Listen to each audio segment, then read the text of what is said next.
खूप झालं आता. खूप झालं इतरांसाठीचं जगणं. इतरांच्या शोधात स्वतःलाच हरवून बसणं खूप झालं. खूप झालं इतरांना उजेडात ठेवणं. मेणबत्तीच्या मेणासारखं क्षणाक्षणाला विरघळणं खूप झालं. खूप झाली रक्तात मिसळलेली सुखदुःखाची नाती आणि मेलेल्या नात्यांवर केलेला जिवंतपणाचा वर्षाव खूप झाला. खूप झालं स्वतःला विसरणं. इतरांच्या पाऊल खुणांसाठी स्वअस्तित्वाचा बळी घेणं खूप झालं. या गर्दीत आता स्वतःचं अस्तित्व निर्माण करायचंय. स्वतःची एक नवी ओळख स्वतःलाच करून द्यायची आहे.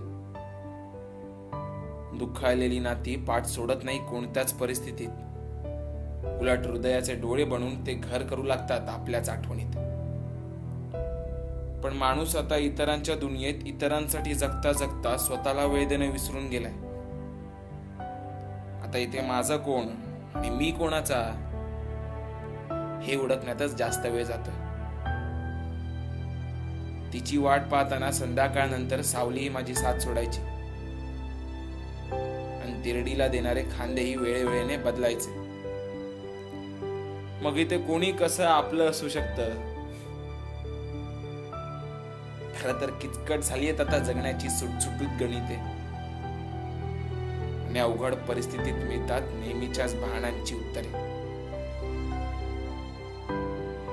थकून भागून दमलेली नजर पाहते नात्यांवर चढलेला पुरखा. प्रत्येक गोष्टी मागचा स्वार्थ आणि कित्येक मुखवटे. मनाच्या कोपऱ्यात ताटकळलेली नाती आता हसतही नाहीत, रडतही नाहीत आणि झुरतही नाहीत.